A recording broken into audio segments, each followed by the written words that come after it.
naglukluk sa inyo, mga public servant, ano pa bang inaasahan nyo pag kayo namatay? Baka mamaya may mga pumapalakpak pa dyan.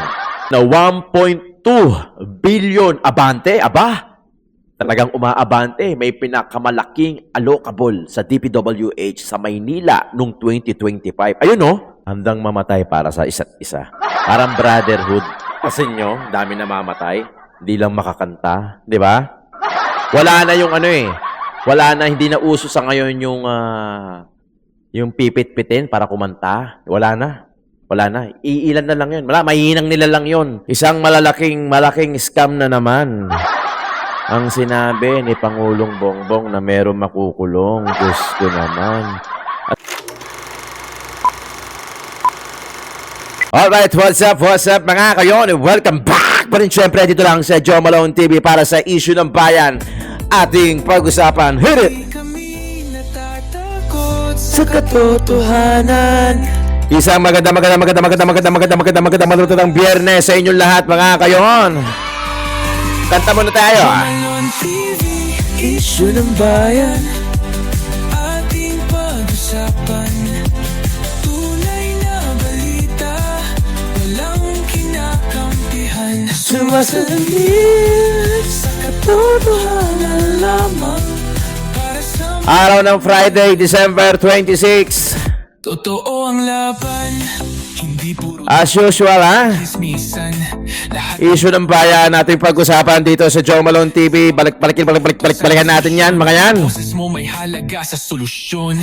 Laging alerto, mapagmatsyag, truth ang hanap. Di kami natitinag, walang palusot, walang dayaan, tunay ang serbisyo. Diretsong usapan. Yun lang Yun lang. Joe Malone TV, issue ng bayan. Yun lang ang kailangan natin.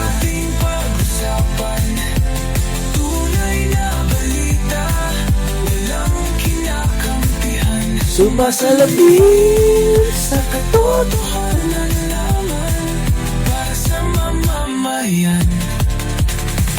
Totoo ang laban. Walang kulay, walang kampi. Balita, talakayan, katotohanan para sa bayan. Ayun na, mega love shoutout sa lahat ng viewers natin abroad ka man o dito sa Pilipinas, Luzon, Visayas, Mindanao. Isang palakpakan muna dyan. Maraming salamat sa pagtangkilik niyo po sa Joe Malone TV. Isang belated Merry Christmas sa ating lahat. December 26, araw ng Friday dito sa Pilipinas. Kamusta naman ang Noche Buena ninyo? Bagamat kinuha nila yung mga sandaling oras at kaligayahan natin dahil naghihintay tayo ng meron makukulong. At syempre, as usual, isang malaking scam na naman. Ang sinabi ni Pangulong Bongbong na meron makukulong. Diyos ko naman. As usual, ginago na naman tayo ng gobyerno ng Pilipinas, ang mga tao, ang sambayanan, niloko na naman tayo. Pinangakuan na naman tayo at syempre naman, tayo naman, umasa. Di ba? Umasa sa pangako na yan, lintek. Paki-double check mga kayon, total Pasko naman. Paki-double check kung nakasubscribe na kayo. Kung hindi pa, paki-subscribe, paki-click yung bell icon katabi ng subscribe, tapos paki-set sa all. Maraming salamat. Regalo nyo na yan sa akin. At syempre, paki-subscribe na din yung mga backup channel natin. Syempre, yung When Tito Talks, we're talking about anything under the sun, pati na rin yung food vlog natin na Tito ng Ina Mo, Tito Jom. Paki-subscribe mga kayo. Nag-upload tayo dyan para sa mga, alam yun. I think ito na yun Ito na yung, it's about time na rin. Nasabihin ko sa inyo na yung tayong mga Pilipino, practicein natin. Alam ko, it's a very normal. Naging normalized na kasi sa Pilipino yung hindi sumusuporta Di ba? Sa totoo lang. Oo, manonood kayo, pero hindi masyadong sumusuporta. Common na yon. Ngayon, baliin natin. Practicein natin. Paki-subscribe yung mga channel natin. When Tito Talks, Joe Malone TV, Tito ng Ina Mo, pati na rin yung Solid Duterte updates. Suportahan. Wala namang bayad dyan. Hilahan. Simpleng click na lang yan kung tutuusin. It shows how yung suporta ninyo sa Joe Malone TV. Practicein na natin yung ganon kasi wala naman Ngayon, kung meron kayong mga channel dyan, pakilapag nyo dyan. I-subscribe ko, wala namang bayad. Wala namang issue kay YouTube kung marami kang sinubscribe o meron kang hindi sinubscribe, meron kang sinuportahan, o wala na may issue, sumuporta na lang tayo, lalo na tayo mga kapwa Pilipino. Suportahan na lang natin yung kapwa Pilipino natin na nagsusumikap.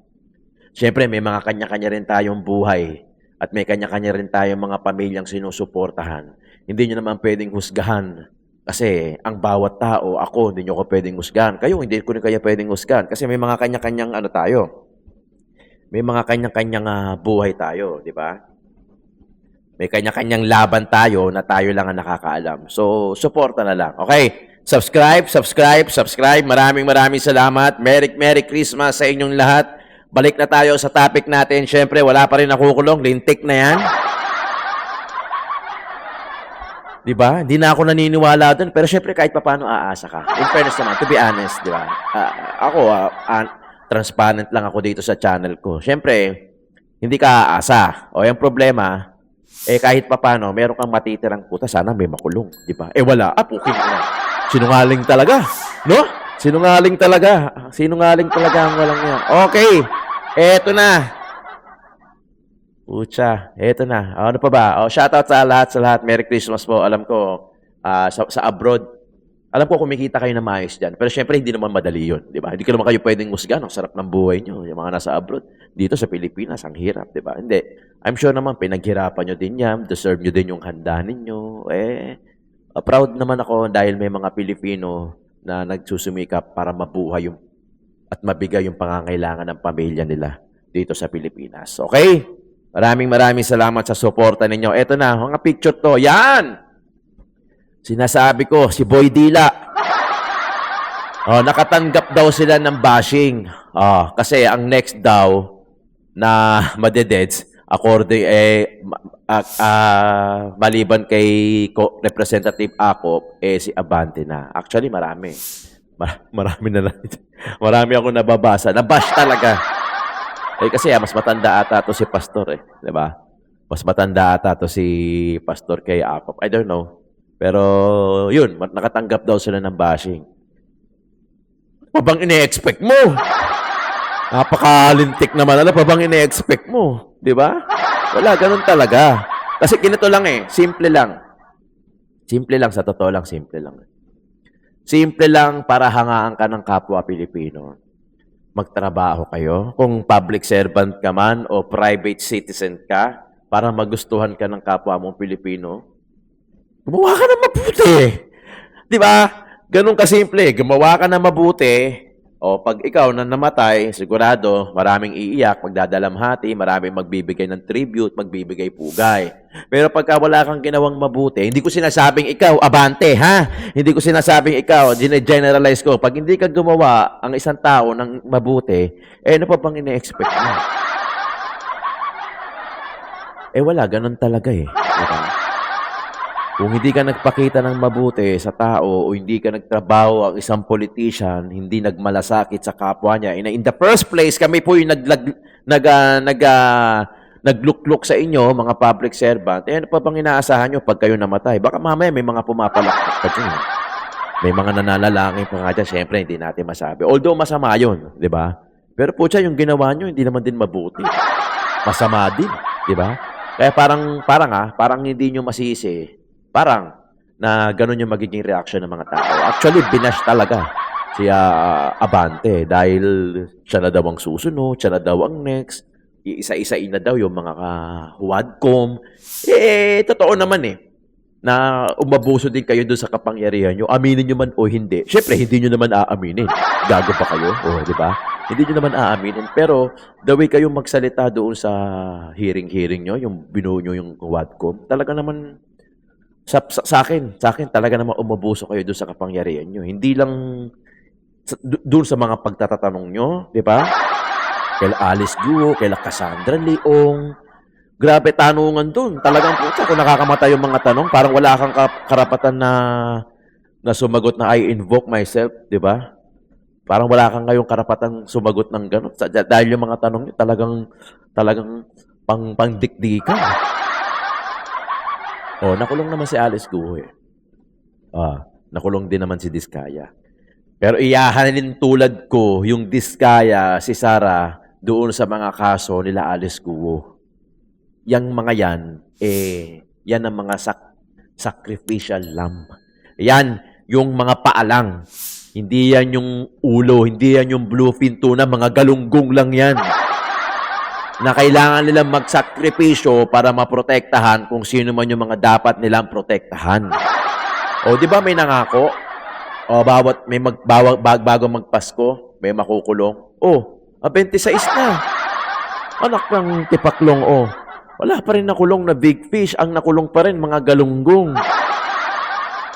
Huhulaan ko yan. Dati kasi ako manghuhula eh. Yang mga galunggong na nakulong na yan, bibilang lang ng ilang taon yan, tapos makakakalaya ulit yan. Baka kasi yun yung pangako sa kanila. Sige na. Ikaw na umamin. Makukulong ka naman, pero bibigyan ka naman ng VIP treatment. May cellphone ka pa. O, para ka lang nagbakasyon. Akin lang to ha, palagay ko lang. Baka mali din naman ako. Kung mali ako, pasensya na. Pero, syempre, yan ang nararamdaman namin dito sa baba, sa laylayan. Di ba? Kasi walang nakukulong na bluefin tuna o kahit lapo-lapo mo lang na medyo mamula-mula. Karamihan, galunggong. Baka nga gurami pa yung hindi makakain eh. Yung mga sacrificial lamb na kailangan magsakripisyo in the sake of their bosses na talagang malaki yung mga... Diyos ko, wala eh. Di ba? Kaya yan ang nangyayari. Ano pa ina-expect mo? Ayan may mga lumalabas pa ang ganyang picture. Merry Christmas, Benny Abante, pero black and white.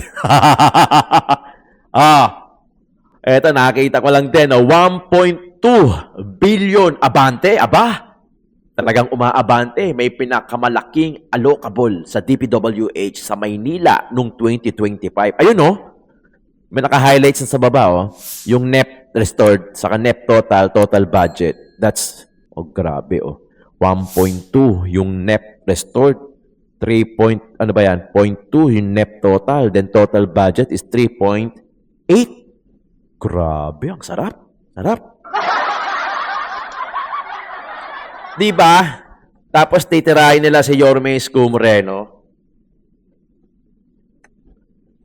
Kung ano ibabanat nila, sila din pala mismo may mga allocable. Ay, grabe naman talaga yan. Si Boy Dila, Diba? Actually, nandiyan din si Congressman Joel Chu Ngayon, nasa taas, malabo na Diba? 1.2 billion, allocable. Ay, sus Mariosep, asa na? 1.2 billion yan, Yung kay BP Inday Sara na hindi matapos-tapos ng confidential fund, 125 million na na-explain naman ng COA. Pero eto, billion-billion ang pinag-uusapan natin. Kasama mo na yung Ghost Project dyan. Hanggang ngayon, wala pa rin nakukulong. Si Diskaya pa rin. Dahil lintik na payong yan. No? Pero ako kasi, may kasalanan dyan si Sara, yung mag-asawa. Meron din. Pero hindi naman pwedeng hindi naman pwedeng kasing wala silang kasalanan. Meron din accessories to the crime baga, sila yung sila yung contractor, 'di ba? Pero syempre yung malalaking isda, yun ang nawawala sa list. Bakit? Lintik na gobyerno to. Panis na panis tayo sa Singapore, no? Dito para bagang pagka may posisyon ka, may power ka. Tama nga may power ka, may pera ka, may posisyon ka. May power ka na parang immunity power. Kaya yung iba, hindi pwede maalis sa pwesto Dahil makakasuhan sila kasi mawawala yung yung power. Kaya gagawin nila kahit mababang posisyon, tatakbuhin nila. Di ba? Ito may pinost pa nga ako sa akin Ayan Yan yung malinaw 2025 yan. Nilabas to ni Kong Leviste doon sa files ni Yusek Catalina Cabral Puro bash ang inabot ni Abante. Puro bash sa totoo lang. Wala Ganun talaga. Tapos titirahin niyo si Yorme Isko Moreno, ang dami niyo binibitaw. Wala namang ginawa. Wala namang gustong gawin si Yorme Isko Moreno kung hindi pagandahin ang Maynila, paalwahin ang buhay ng mga Manileño. Yun lang ang hiling ng tao. Tapos panay ang pukol ninyo. Gaya ng pinupukol nyo kay BP Inday Sara. Di ba? Alam nyo, gaganyan-ganyan niya. Baka mamaya, yan pa makakatambal ni BP Inday Sara sa 2028 Pero hindi. Malabo naman dahil ang pinangako ni Yorme Isko Moreno is 9 years sa Maynila. Pangako niya yan sa mga senior, pangako niya yan sa amin na tatapusin niya yung 9 years dahil marami siyang aayusin sa Maynila. Marami na siyang kinasuhan. Pero pilit pa rin binabato si Yorme Isko Moreno. Ganun talaga. Kung sino yung hitik sa bunga, para makinabang sila sa bunga, babatuhin nila yan kasi hindi na nila maapot. So, ang gagawin nila, babatuhin nila ng babatuhin para bumaksak yung bunga. Pagka hitik sa bunga, ganun talaga. Kaya kayo, gamitin natin yung common sense natin. Kaya si VP Inday Sara, binabato rin dahil hitik sa bunga. Talagang ang lakas, kaya pilit pinababaksak. Same logic applies to Yorme Isko Moreno. Binabato, bato-bato pa rin hanggang actually, yung unang termino niya, wala pa eh. Wala namang masyadong nambabash, wala masyadong tumitira sa kanya. Pero eto ngayon, sobrang dami. Hindi lang sa kanya, pati sa mga department heads, binabato din. Talagang gustong pabaksakin dahil gusto na hindi na makatakbo si Yorme Isko Moreno sa 2028, kaya binabato ng mga kaso at ng mga issue ng kung ano-ano para sa ganon, hindi makatakbo sa 2028 dahil ang pangako nga ni Yorme Isko Moreno is 9 years. So, gano'n na nangyayari. Okay? Panoorin natin. Ito, maganda to. Ayan, Merry Christmas mga boss. Pasko na, Noche Buena na, wala pa ring nakukulong. Hanep na yan. Nasaan na yung pinagyayabang ni PBBM? Ba naman yan? Wala. Sige, antayin lang muna natin yung mga kamanggagawa natin. Nasa kangkungan. Na nagse-celebrate ng Pasko ngayon. Nagno-Noche Buena. Magandang gabi. Mga bossing. Yan. Noche Buena na. Wala pa rin nakukulong. Ano ba naman yan? Nasaan na yung niyayabang ni PBBM? Di ba sabi ni PBBM, walang magme-Merry Christmas dito sa mga politiko na nasangkot sa flood control anomaly, sa flood control scandal. Ano mo kasi grupo yan eh. Grupo yan. Ganito yan.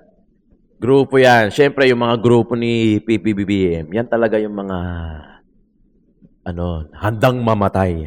Handang mamatay para sa isa't isa. Parang brotherhood. Kasi nyo, dami na mamatay. Hindi lang makakanta. Di ba? Wala na yung wala na, hindi na uso sa ngayon yung pipit-pitin para kumanta. Wala na. Wala na. Iilan na lang yun. Wala, mahihinang nila lang yun. Mahihinang nila lang yun. Yung bubugbugin lang, torturein lang, tapos aamin na. Puta, walang ganun. Wala nang ganun ngayon. Ngayon, handa silang mamatay. Handa silang mamatay, wag lang nilang maikanta yung mga boses nila, mga boss nila. Siyempre, malamang ang pangako niyan, secure na yung pamilya mo. Di ba? Secure na yung pamilya mo hanggang sa anak mo, may future sila, hanggang sa magiging apo mo, sana, anak ng anak mo, secure na sila, bayad na sila, ikaw lang ang magsasakripisyo. Ganun na ngayon. Hindi na uso yung torturein tapos sa amin. Wala nang ganun yun. Mahihinang nila lang yun. Ito, matindi. They would die for you. Di ba? Handa silang mamatay. Wag lang nilang maikanta. PBBM, ano na? Noche Buena na. Wala pa rin yung mga pinagyayabang mo na makukulong. Merry Christmas mga boss. Merry Christmas po sa inyo. Sa mga manggagawa, sa mga ordinaryong Pilipino, na kayo po ang dahilan bakit tumatakbo ang bansa natin. Nabubuhay po ang bansa natin dahil sa pagod, pawis, dugo ng mga manggagawa. Pinapalamon po ninyo ang mga politiko sa pamamagitan po ng inyong tax. Alam nyo po, kahit napakaraming problema ng bansa natin, ano ba naman yung mag-celebrate tayong mga manggagawa at ordinaryong Pilipino, di ba? Pero ang pinaka nakakabuwisit mga boss, itong pag-uusapan natin ngayon pag-uusapan natin, Noche Buena na, wala pa rin nakukulong. Yes. Tapos pangalawa, ano yung handa nyo sa Noche Buena? Okay. Ay. So, mga boss, Merry Christmas muna sa inyo Happy New Year.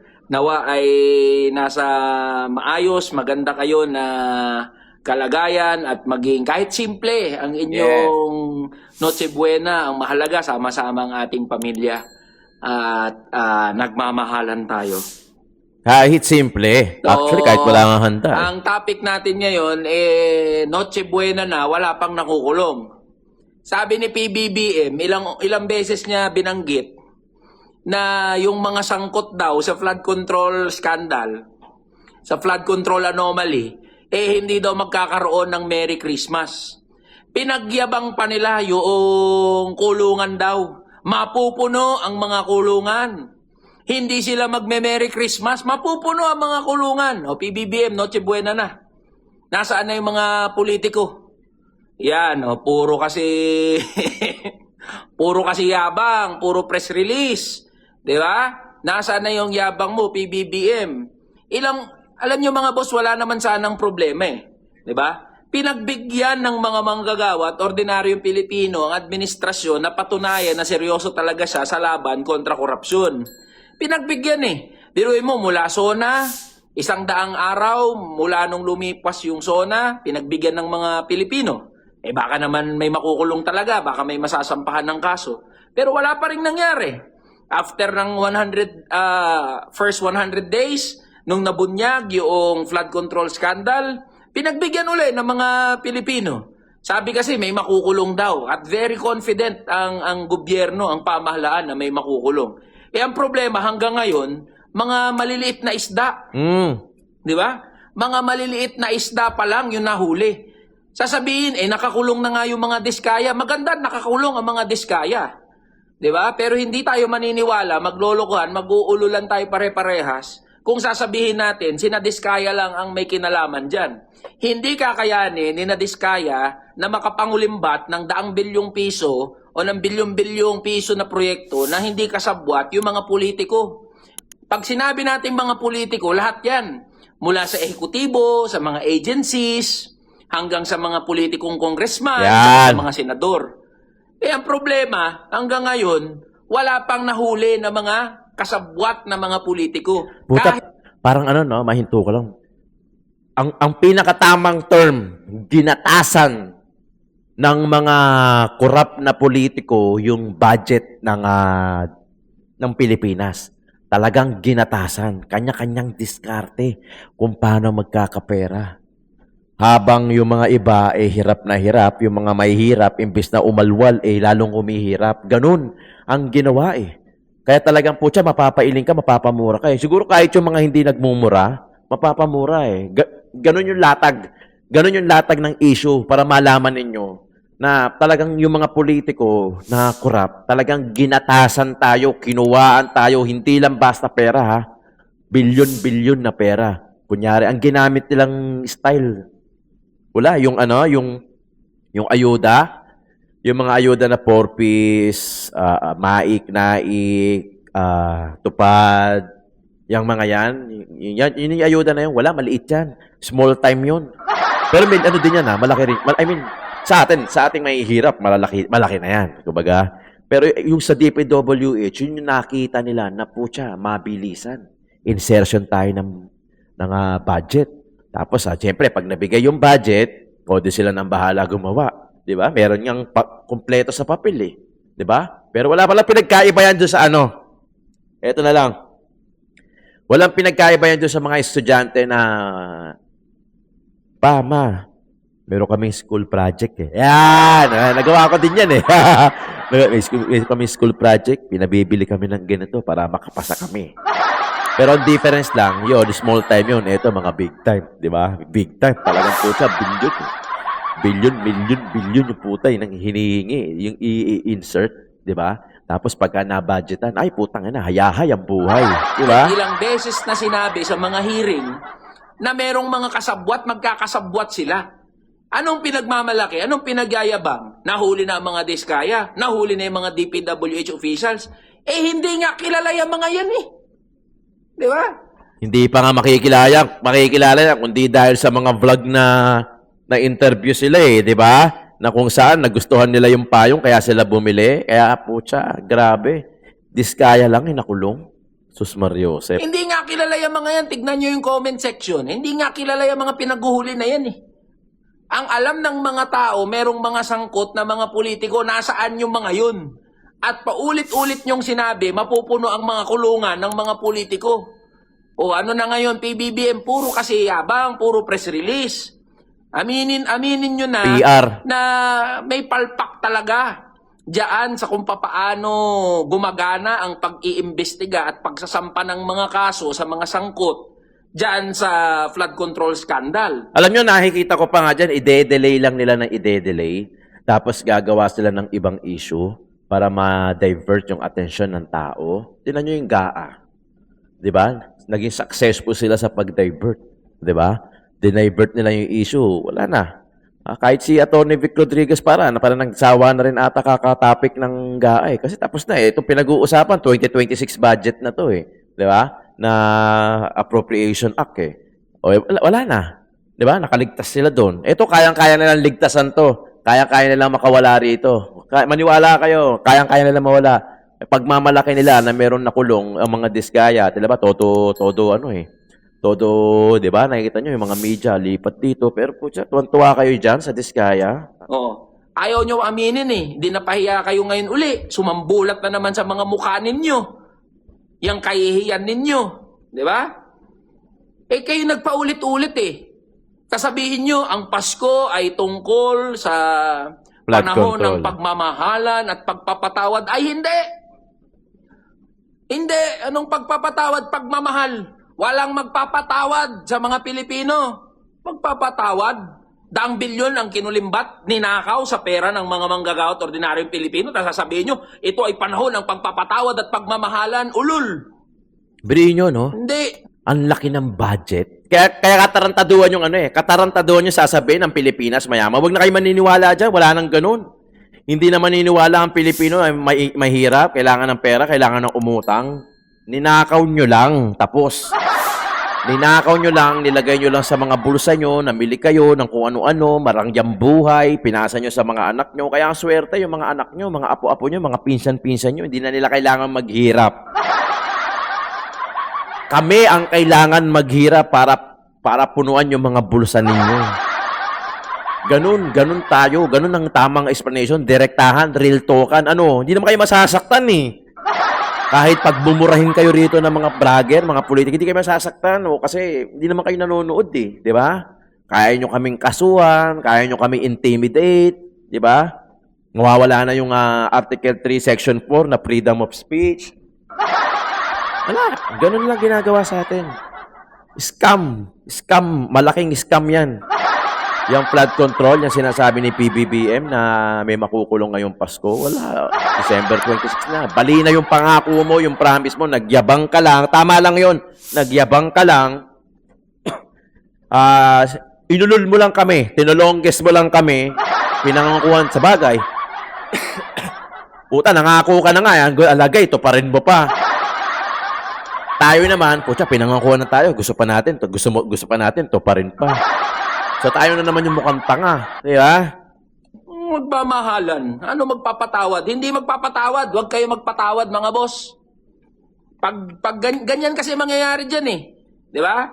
May iskandalo, magnanakaw ng 100 bilyong piso mula sa pera natin na dapat pondong pampagamot sa mga ospital, sa mga pasyente sa ospital, pampatayo ng eskwelahan, pampatayo ng mga ibang social, mga infrastructure projects. Alam niyo sa ibang bansa, ayaw ko may nagkwento lang sa akin sa ibang bansa, yung mga single parent, yung mga talagang napatunayan na niloko sila, ang laki ng suporta ng gobyerno sa kanila. Di ba? Ito na lang, malaking katarantaduhan eh. Ito, matutuwa kayo dito. Yung mga nagtatrabaho sa Pilipinas, nilalagyan ng tax. Tama, mali? Tama. Yung mga hindi nagtatrabaho, tambay, walang trabaho, sila pa yung nakakakuha ng mga ayuda, sila pa yung mga nakakakuha ng mga proyekto ng gobyerno na para sa mahirap. Sila yung nakakakuha. Di ba? Kaya karamihan, ayaw na lang magtrabaho, gusto na lang maging tambay eh. Di ba? Kung wala ka namang binubuhay lang din na pamilya, sarili mo lang, tambay ka na lang, pasok ka lang ng 4-piece, magwalis-walis ka lang ng 100 sa tupad, tapos umasa ka lang sa mga proyekto ng gobyerno na yung binibigay sa mga tambay, mahihirap. Yung mga hindi kaya, di ba? Pero yung mga naghihirap na nagtatrabaho ng mga Pilipino sa bansa natin, ha, sila yung nilalagyan ng tax. Doon pa lang, ang laking kaululan na eh. Yung lupa na binili mo, taon-taon mong babayaran, 1 milyar. Binili mo na eh. Binili mo na. Diba? Yung mga sasakyan, taon-taon, irirehistro mo. Binili mo na eh. Tapos taon-taon may babayaran ka pa. Yung lisensya, kung hindi pa naging 10 years yan, every 5 years, i-renew mo yan. Sinong kikita? Gobyerno. Okay. Baka sabihin naman ng gobyerno, gagamitin yan para sa proyekto. Okay, gets. Yung mga renew, yung mga nire-renew na yan, ng mga lisensya, yung mga rehistro ng sasakyan, o sige, gagamitin nyo yung pondo para sa future project sa Pilipinas. Okay. Gets naman namin yun, hindi naman kami tanga. Pero ang problema kasi doon, hindi naman napupunta talaga doon. Hindi nyo na priority yung PhilHealth, yung kalusugan ng tao. Hindi nyo na priority yung education. Ang priority nyo, DPWH. Ang dami nyong proyekto. Overwhelmed nga eh, di ba? Mga flood control, nandiyan lang yan, di ba? Sabi, na-overwhelmed lang. Ayun. Lusaw. Napunta sa kanya-kanyang mga korap na politiko yung pera ng taong bayan. O so, sinong ginago nyo? Di taong bayan pa din. Di ba? O, alam nyo na yan. Sa 2028. Ha? Maraming salamat sa pagkikinig dito sa Joe Malone TV. Siyempre, issue ng bayan ating pag-usapan. Merry Christmas, belated Merry Christmas, Happy New Year sa inyong lahat. Nandiyan po yung GCash natin. Baka naman!